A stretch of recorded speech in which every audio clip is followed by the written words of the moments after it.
Hi, my name is Alexx Calise and I play rock alternative music. I have a solo project and I have a band called Batfarm. I was inspired to start playing music because of my father.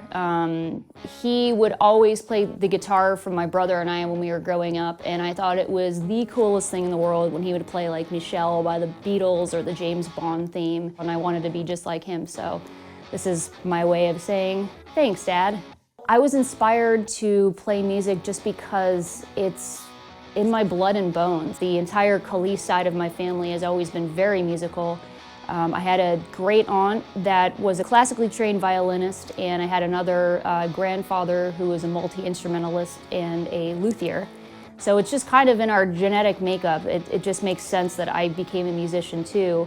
And I was really heavily inspired by the grunge movement, Stone Temple Pilots, Soundgarden, Silverchair, the Toadies, and there was just something really visceral and really raw and edgy about that music, and it just made me want to play it myself. So I picked up the guitar when I was about 11 or so. It was a way for me to put my lyrics and my poetry to music originally, and then it kind of morphed into this love affair. But originally I wanted to be a drummer, and my mom, she grew up with a drummer. She was just like, I'm not doing that again, so you're gonna have to play guitar. Plus it's more portable, and I don't know, it's just fun. It's a fun little, it's a little exercise for your fingers.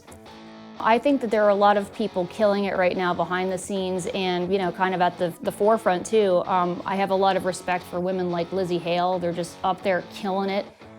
It's really, really cool to see, especially all of the women coming up in rock music right now, because that's always been a genre that's been primarily dominated by males.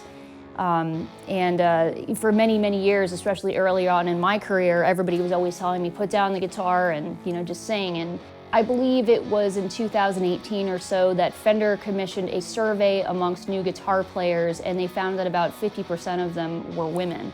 And I think that is an astounding finding, and I wish that when I was coming up that there were more guitar players that were women to look to.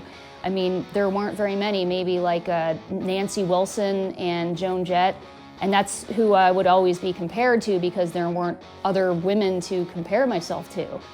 So I think that it's really cool that people are coming up now and young girls can be inspired to play guitar because of that.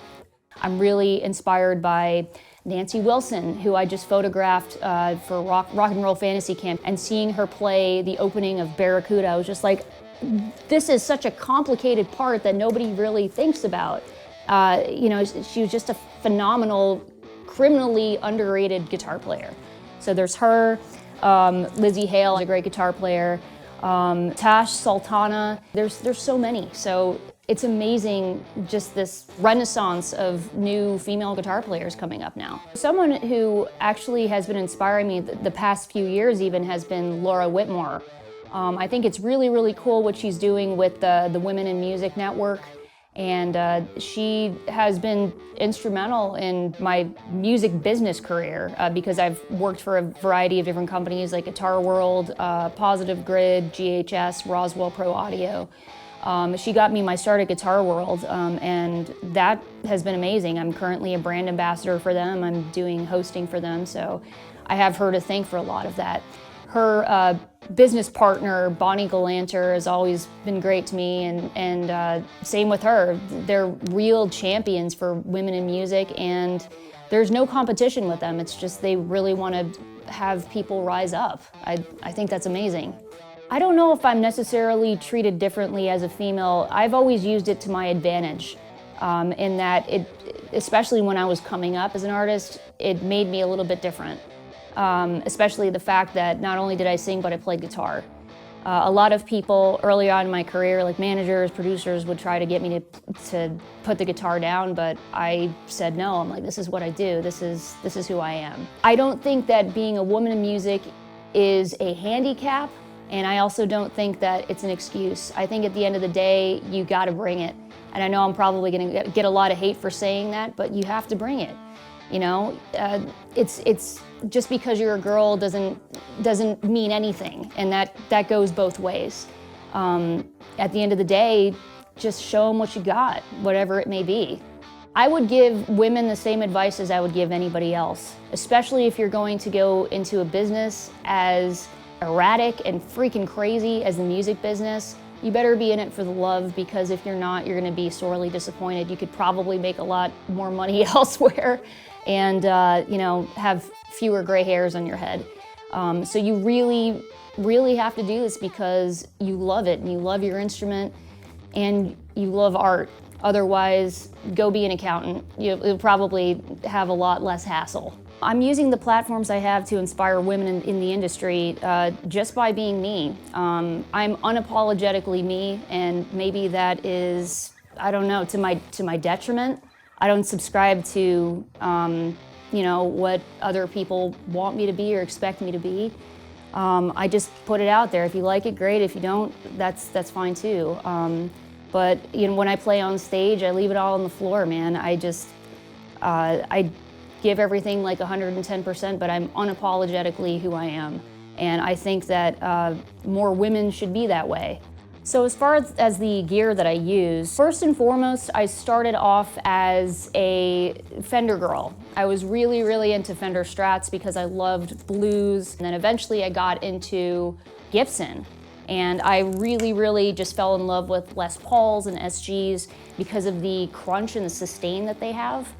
And pedals came a little bit later for me. I think Johnny Lang said that, you know, you really want to focus on your actual guitar playing and get it to be as perfect as possible before introducing pedals and amps and stuff. So, and then the VOX, more important than anything. This amp I am such a huge fan of, and I really got into VOX because I wanted to play just like, you know, all of the big rock stars like, you know, Joe Perry and Dave Grohl plays one, and pretty much anyone that you can think of in rock music, they play an AC30.